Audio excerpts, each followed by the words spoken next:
Welcome back to Sathya Sai English medium high school. ఈరోజు lecture number 2తో మళ్ళీ మీ ముందుకు వచ్చాం.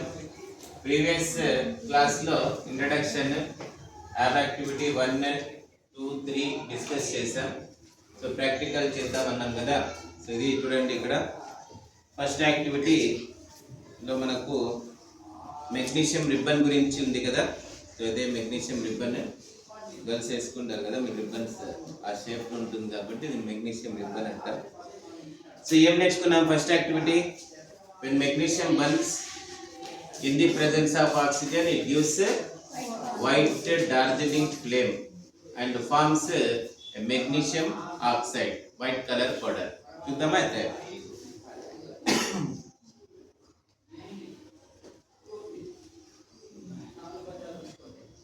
Telugu sir favourite student రారట.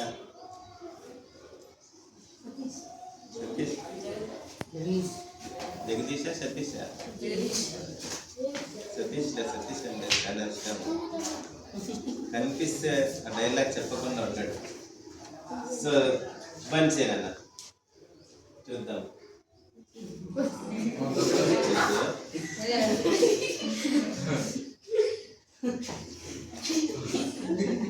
అందుకే Telugu sir favourite student.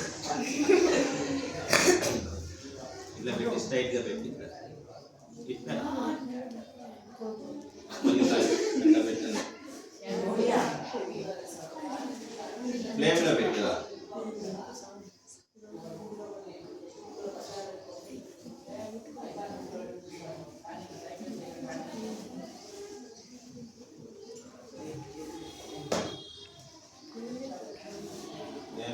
Jagadish కాళ్ళు అంటుంది.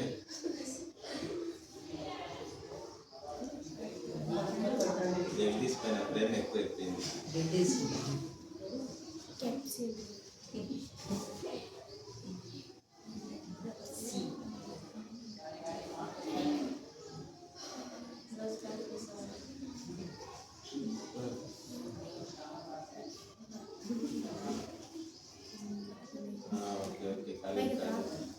సో ఇదేమో డార్జిలింగ్ వైట్ ఫ్లేమ్ ఉందా? వైట్ ఫ్లేమే ఎక్కువ లైటింగ్ ఉందా? ఓకే, ఇప్పుడు చూడండి. తర్వాత వైట్ కలర్ యాష్ వస్తుంది. సో చూసి చూడండి, వైట్ కలర్ యాష్ అంతే. కొంచెం కలిసిలో ఒకటి చేద్దురండి. ఎవరు వస్తారు?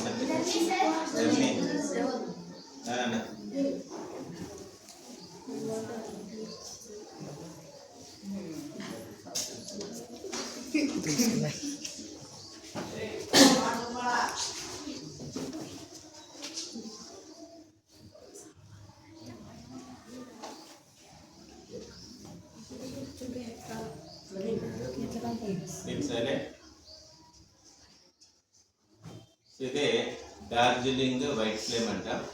సో ఏం చేయాలి? కళ్ళకి కొంచెం దూరంగా పెట్టుకోవాలి. చూడండి, ఇవి దీంట్లో నుంచి యూవీ రేస్ కూడా వస్తాయి. సో ఐ ప్రొటెక్షన్ పెట్టుకోవడం మంచిది. ఇక్కడ చూపించినాను అది. సో ఇట్లుంది, ఇది వైట్ యాష్. ఇది టచ్ చేయండి మీరు, నైస్గా ఉంటుంది, పౌడర్గా ఉంటుంది. లేదా టచ్ చేసి చూడు. స్టేట్ లా పౌడరేనా? White colour powder. ఇది యాక్టివిటీ 1.1. సో నెక్స్ట్ యాక్టివిటీ 1.2 చేద్దాం. 1.2లో ఏముంది? లెడ్ నైట్రేట్ సొల్యూషన్ తయారు చేయమని చెప్తున్నాడు. సో కొద్దిగా లెడ్ నైట్రేట్ తీసుకుందాము.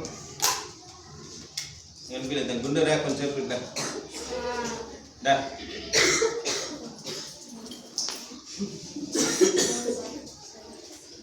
సో లెడ్ నైట్రేట్ తీసుకోవాలి. ఒక టెస్ట్ ట్యూబ్లో లెడ్ నైట్రేట్ తీసుకున్నాము. ఇప్పుడు వేసి కొంచెం నీళ్ళు వేసి డిజాల్వ్ చేయి. నీళ్ళు ఇమ్మా కొంచెం. అయిపోతాయి, చాలా ఎక్కువ ఇచ్చిన. ఇంకొంచెం వేయచ్చు కదా. కరెక్ట్గా కొంచెం అంటే కొంచెం వేసినాను. చాలే. సో ఏం చేసుకోవాలి, లెడ్ నైట్రేట్ తీసుకున్నాం, దాన్ని టెస్ట్ ట్యూబ్లో వేసి డిజాల్వ్ చేసుకున్నాం. నెక్స్ట్ పొటాషియం అయోడైడ్ని ఎక్కడికి వెళ్ళిపోయినా, పొటాషియం అయోడైడ్ ఇక్కడ పెట్టుకో. పొటాషియం అయోడైడ్ దాన్ని కూడా సాల్ట్ లాగా ఉంటుంది. ఇక్కడ చూస్తారు లెడ్ నైట్రేట్ ఎట్లుంటుంది అంటే దాన్ని సొల్యూషన్ చేసుకోవాలి. ఏం చేయాలి, నీళ్ళలో కలిపి సొల్యూషన్ చేసుకోవాలి. సో ఇక్కడ మనము ఆల్రెడీ సొల్యూషన్ని తీసుకున్నాం. ఇది లెడ్ అయోడైడ్ సొల్యూషన్. ఇప్పుడు దీన్ని ఏం చేయాలి, రెండింటిని మిక్స్ చేయాలి. మిక్స్ చేస్తే ఏం జరుగుతుందో చూద్దాం. ఏం జరుగుతుందని చెప్పాము క్లాస్లో, పాప్ సౌండ్ వస్తుందా, అది ఇంకా third activity. Yellow colour precipitate వస్తుందని చెప్తాం. చూద్దామా వస్తుందా లేదా, వచ్చిందా, చెక్ చేయి. ఇది చూడండి, ఎల్లో కలర్ అన్డిజాల్వ్ సబ్స్టెన్స్ అనేది ఫామ్ అయింది, insoluble substance.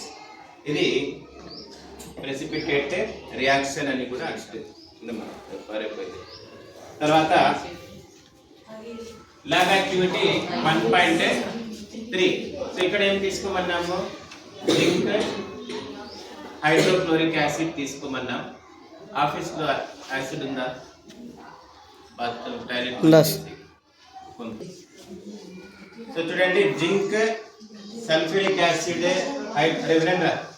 Hydrochloric acid sulphuric యాసిడ్లో వేస్తే సాల్ట్ అంటే హైడ్రోజన్ గ్యాస్ వస్తుందని చెప్తున్నాం కదా. జింక్ లేదు, అందుకనేసి ఏం చేస్తున్నాము, మెగ్నీషియంనే తీసుకుంటున్నాం మెటల్గా. మెగ్నీషియం తీసుకున్నప్పుడు సాల్ట్ కూడా మారిపోతుందా, మన రాసుకున్న సాల్ట్స్ అన్నీ అట్లే వస్తాయా, వేరేగా వస్తాయా, వేరేది వస్తుంది. మెటల్ మారిపోయింది కదా, నేను వేస్తాను, రెడీగా ఉండు.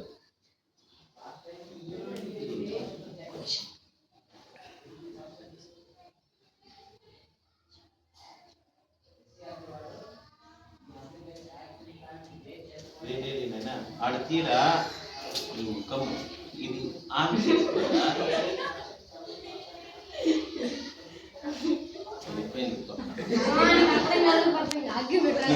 అగ్గి పెట్టకుండా అట్లా తెప్పింది. అయితే మరొకసారి వస్తుందేమో, తీసుకురా మ్యాస్టిక్ వేసే లోపల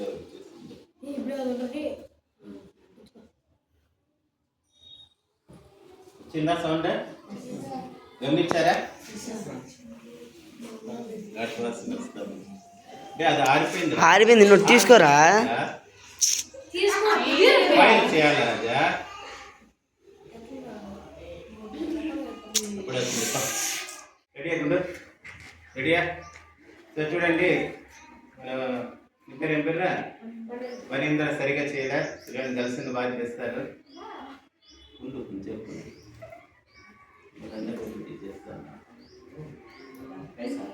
వేరే తీసుకోండి, వేరే తీసుకో. కరెక్ట్గా చూడు, గ్యాస్ వచ్చిన తర్వాత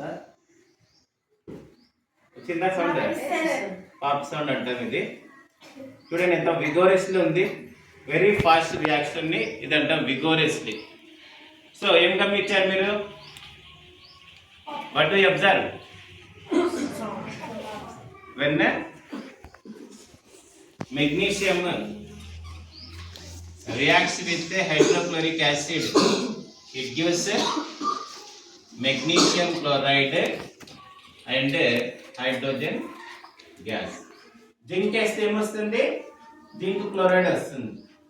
సల్ఫ్యూరిక్ యాసిడ్ వేస్తే జింక్ సల్ఫేట్ వస్తుంది. ఇక్కడ మెగ్నీషియం సల్ఫేట్ వస్తుంది. అంటే మెటల్ని బట్టి రియాక్షన్ అనేది చేంజ్ అవుతూ ఉంటుంది. సో అర్థమైందా యాక్టివిటీ 1.1, 1.2, 1.3. సో ఇక్కడ ఈ యాక్టివిటీస్ ద్వారా మనం ఏం నేర్చుకున్నామంటే, ఫస్ట్ యాక్టివిటీ ఒక కెమికల్ రియాక్షన్ జరిగిందంటే అక్కడ ఏం జరిగి ఉండొచ్చు, కలర్ మారి ఉండొచ్చు, ఓకేనా. రెండోది హీట్ రిలీజ్ అయి ఉండొచ్చు. మూడోది గ్యాస్ రిలీజ్ అయి ఉండొచ్చు. నాలుగోది ప్రెసిపిటేట్ ఫామ్ అయి ఉండొచ్చు. ఇవన్నీ ఏమి గుడ్డి గుర్తులు, ఆ కెమికల్ రియాక్షన్ జరిగింది. ఇది ఒకటి కానీ రెండు కానీ జరిగి ఉండొచ్చు. ఇవి జరిగినాయంటే ఏం జరిగినట్టు, ఇవన్నీ అబ్జర్వ్ చేశారంటే ఏం జరిగినట్టు, కెమికల్ రియాక్షన్ జరిగినట్టు, ఓకేనా. ఇది మీకు యాక్టివిటీ 1.3 కింద ఇచ్చింటాడు. పేజ్ నెంబర్ 8 ఒకసారి చూడండి. whenever from the above 3 activities we can say that any of the following observation help us to determine whether a chemical reaction has taken place. ఈ యాక్టివిటీ ద్వారా chemical reaction జరిగిందంటే ఈ కింద అబ్జర్వేషన్లో ఏదో ఒకటి జరిగి ఉండొచ్చు. ఏమి కలర్ చేంజ్, స్టేట్ మారి ఉండొచ్చు. స్టేట్ అంటే ఏం, సాలిడ్ నుంచి లిక్విడ్, లిక్విడ్ నుంచి గ్యాస్ ఉన్నాయి కదా, స్టేట్స్ మారి ఉండొచ్చు. కలర్ మారి ఉండొచ్చు, గ్యాస్ ఎవాల్వ్ అయి ఉండొచ్చు, ఎవాల్వ్ అంటే రిలీజ్ అయి ఉండొచ్చు, లేదా టెంపరేచర్ చేంజ్ అయి ఉండొచ్చు, అండ్ ప్రెసిపిటేట్ ఫామ్ అయి ఉండొచ్చు. ఓకేనా, ఇది యాక్టివిటీ 1.23 నుంచి మనకు వచ్చిన information. So after lab activities, so yesterday క్లాస్లో మనం ఏం రాసుకున్నాం, కెమికల్ రియాక్షన్ వరకు రాసుకున్నాం. ఏమ్మా కెమికల్ రియాక్షన్? బోర్డు పైన కెమికల్ రియాక్షన్ రాంగ్ ఉంది, కరెక్ట్ చేసుకోండి. New substances with new properties are formed is called chemical reaction. So chemical రియాక్షన్లో ఏమేమి ఉంటాయంటే రియాక్టెంట్స్ ఉంటాయి, ప్రోడక్ట్స్ ఉంటాయి. ఏమి రియాక్టర్స్ అంటే the substances which involves or participate in a chemical reaction. And products ఏమంటే the newly formed substance after chemical reaction are called products. So రియాక్టెంట్స్ని chemical equation ఎక్కడ రాస్తామంటే లెఫ్ట్ హ్యాండ్ సైడ్ రాస్తాము, ప్రోడక్ట్స్ని right hand side రాస్తాము. ఇది arrow mark, దీన్ని tile అంటాం, ఇది హెడ్ అంటాం. హెడ్ సైడ్ ప్రోడక్ట్ ఉంటాయి, టైల్ సైడ్ రియాక్టెంట్స్ ఉంటాయి. సో ఇక్కడ చూద్దాం ఏం రాస్తాము definition. Reactants chemical substance which reacts or disappear during the chemical reaction are called reactants. లేదా ఇక్కడ కూడా రాసుకోవచ్చు, ఇప్పుడు చెప్పాము కదా, the substances which undergo chemical reaction are called reactants. అట్లా రాసుకోండి, ఇది డెఫినేషన్ అయినా రాసుకోండి. products, chemical substances which are formed or appeared during the chemical reaction are called products. So దీనికి ఇంకొక ఆల్టర్నేట్ డెఫినేషన్ రాసుకుంటే the newly formed substances after chemical reaction is called products. ఏడుంటాయి products? ఆరంభానికి హెడ్ సైడ్ ఉంటాయి, లేదా RHS side ఉంటాయని చెప్పచ్చు. ఇది టైల్ సైడ్ ఉంటాయి ఆరంభానికి, లేదా ఎల్హెచ్ఎస్ సైడ్ ఉంటాయని చెప్పచ్చు. ఓకేనా, ఇదొక ఈక్వేషన్ రాసింది. Silver nitrate and reacts with salt it gives sodium nitrate and silver chloride. దీని తర్వాత ఉంది కెమికల్ ఈక్వేషన్. ఏమి కెమికల్ ఈక్వేషన్ అంటే ఇది కెమికల్ రియాక్షన్ని సింబాలిక్ ఫామ్లో రాయడం. సింబాలిక్ ఫామ్ అంటే సింబల్స్, ఫార్ములాస్ యూజ్ చేసి రాయడం. చూడండి ఇక్కడ symbolic representation of chemical reaction using symbols, formula. So chemical రియాక్షన్ని ఎలా రాస్తున్నాము, సింబల్స్ యూజ్ చేసి, ఫార్ములా యూజ్ చేసి రాస్తాము. Of the substances involved in it. Chemical రియాక్షన్లో ఏమేమి ఉంటాయని చెప్పుకున్నాము, రియాక్టెంట్స్ ఉంటాయని చెప్పుకున్నాం, ప్రోడక్ట్స్ ఉంటాయని చెప్పుకున్నాం. అన్నిటి ఏం చేయాలి, సింబల్స్ ఆర్ ఫార్ములా యూజ్ చేసి రాయాలి. ఎగ్జాంపుల్ ఇక్కడ చూడండి, మెగ్నీషియం మెటల్ ఇప్పుడే చేసిన activity reacts with oxygen gas, it forms magnesium oxide. ఇది కెమికల్ రియాక్షన్ చేసాం కదా ప్రాక్టికల్ చేసేటప్పుడు. ఇప్పుడు దీన్ని ఏం రాసాము, ఈక్వేషన్ ఫామ్లో రాసాము. సో మెగ్నీషియం సింబల్ ఏమి Mg, oxygen O2, magnesium oxide MgO. ఇక్కడ బ్యాలెన్స్ చేసాము, బ్యాలెన్సింగ్ టాపిక్ నెక్స్ట్ వస్తుంది, అప్పుడు చెప్పుకుందాము. రైట్, దీని తర్వాత బ్యాలెన్స్డ్ అన్బ్యాలెన్స్డ్ ఈక్వేషన్. ఏమి అన్బ్యాలెన్స్డ్ ఈక్వేషన్ అంటే the equation having equal number of atoms of every type in reactants and product side. అంటే ఇక్కడ రియాక్టెంట్ సైడ్స్ ఇవి, ఇక్కడ calcium oxide plus water reactivity action example తీసుకున్నాం. కాల్షియం ఆక్సైడ్ అంటే water ఏం form అవుతుంది, కాల్షియం హైడ్రాక్సైడ్ ఫామ్ అవుతుంది. Combination reaction ఇది, తర్వాత చెప్పుకుందాం types of రియాక్షన్లో.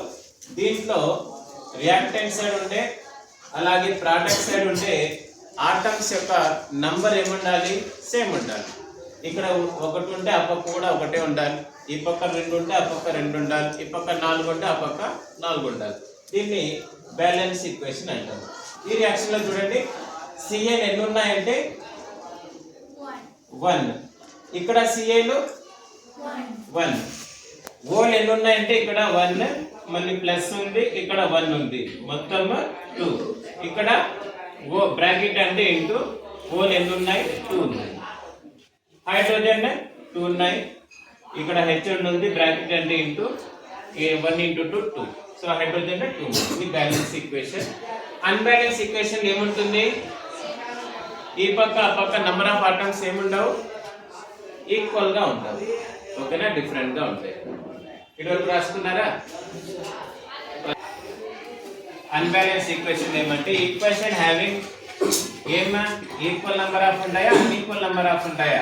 Unequal number of atoms of every type in reactants and product side. ఒక ఎగ్జాంపుల్ తీసుకుందాం. ఇది ఎగ్జాంపుల్ తీసుకుందాం. ఇక్కడ Mg plus O2 gives MgO ఉందనుకోండి. ఇక్కడ ఎలిమెంట్స్ ఏమేమి ఉన్నాయి? Mg ఉంది, మెగ్నీషియం అండ్ ఆక్సిజన్ ఉంది. బాగా గమనించండి, మీరు ఏ కెమికల్ రియాక్షన్ తీసుకున్నా రియాక్టెంట్ సైడ్ ఉండే ఎలిమెంట్స్ ప్రోడక్ట్ సైడ్ కూడా అవే ఉంటాయి. కెమికల్ రియాక్షన్ జరిగిందంటే ఏం జరుగుతుందంటే ఓన్లీ రీఅరేంజ్మెంట్ ఆఫ్ ఆటమ్స్ మాత్రమే జరుగుతుంది. ఇక్కడ మెగ్నీషియం ఉంది, అక్కడతో జింక్ అయిపోదు. ఈ పక్క ఏముంటుంది ఎలిమెంట్, ఆ పక్క అదే ఉంటుంది. ఏం మారుతుందంటే అరేంజ్మెంట్ చేంజ్ అవుతుంది అంతే. చూడండి Mg ఎన్ని ఉన్నాయి 1, ఇక్కడ Mg 1, ఇక్కడ O ఎన్ని ఉన్నాయి, ఇక్కడ O 1. సో ఇక్కడ O అనేది ఏం కాలేదు, బ్యాలెన్స్ కాలేదు. ఇది అన్బ్యాలెన్స్ ఈక్వేషన్. ఈ అన్బ్యాలెన్స్ ఈక్వేషన్స్ ఏం చేయవి, law of conservation of mass ని ఒబే చేయవు. కాబట్టి వీటిని ఏం చేయాలి, ఖచ్చితంగా బ్యాలెన్స్ చేయాలి. సో మనం నెక్స్ట్ టాపిక్ లో బ్యాలెన్సింగ్ వచ్చినప్పుడు బ్యాలెన్స్ ఎట్లా చేయాలనేది నేర్చుకుందాం. ఓకేనా, ఇది ఈరోజు క్లాస్. మళ్ళీ నెక్స్ట్ క్లాస్లో కలుద్దాం.